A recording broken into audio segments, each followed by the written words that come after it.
A woman crashes through a brick wall.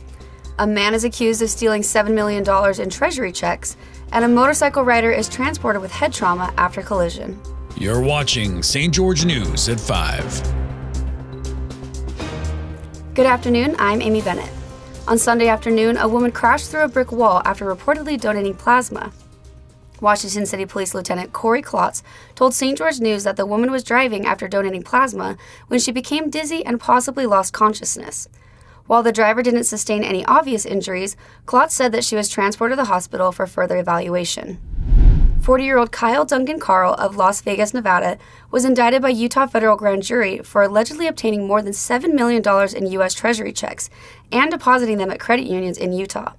Duncan Carl reportedly obtained stolen U.S. Treasury checks made out to individuals and companies, then assumed the identity of the individuals whose names were on the checks. The case is being investigated by the IRS's Criminal Investigations Branch, the IRS Treasury Inspector General for Tax Administration, and the FBI's Salt Lake City Field Office.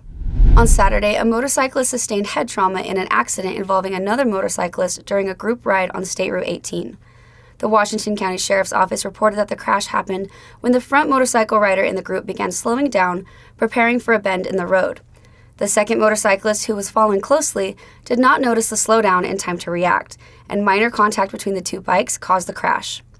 The rider on the rear motorcycle suffered injuries to the head, and the collision resulted in a compound fracture in one of his arms. Scholarship programs, racial equity, pay gap issues, and book banning were all discussed at the American Association of University Women, gathered in St. George for its annual Utah State Conference. We'll go over to Adele Park with the story. The American Association of University Women selected St. George as the host site for its annual state convention. Association State President Terry Jewell says the group works to promote economic security and education for women, especially in science, technology, engineering, and math programs. We also have negotiating workshops to help women learn how to negotiate their salaries, etc. Lori Hoffman serves on the National Governance Committee for the association and says they're trying to help women who are getting priced out of college. We need to find a way to make education more affordable for everyone.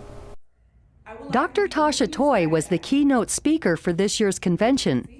Dr. Toy spent time explaining a new bill which addresses how diversity, equity, and inclusion programs will now work in post-secondary higher education in Utah. Peter Bromberg of EveryLibrary.org reviewed a book banning policy that goes into effect in Utah this July. What this bill does is it really codifies in a much more explicit way the standards by which books can be removed as quote-unquote sensitive materials. During the conference, a resolution was passed honoring Kristen Williams for her work as the scholarship chairperson in St. George.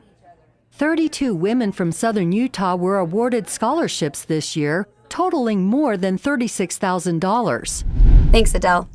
The Ivins City Council is informing the Utah State Tax Commission of its intent to hold a Truth in Taxation hearing in August, with most council members and the mayor saying that 14 years without previous increases has put the city in a crisis. For more on this story, here's Chris Reed.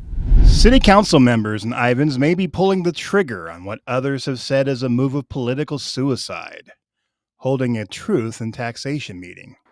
The property tax rate has not been increased in Ivins since 2010, when the city had almost half the population. Council members say they are concerned the funds aren't there to pay for needs to fix and improve infrastructure, along with funding fire and police, and are entertaining the idea of increasing the local property tax rate for the first time in 14 years.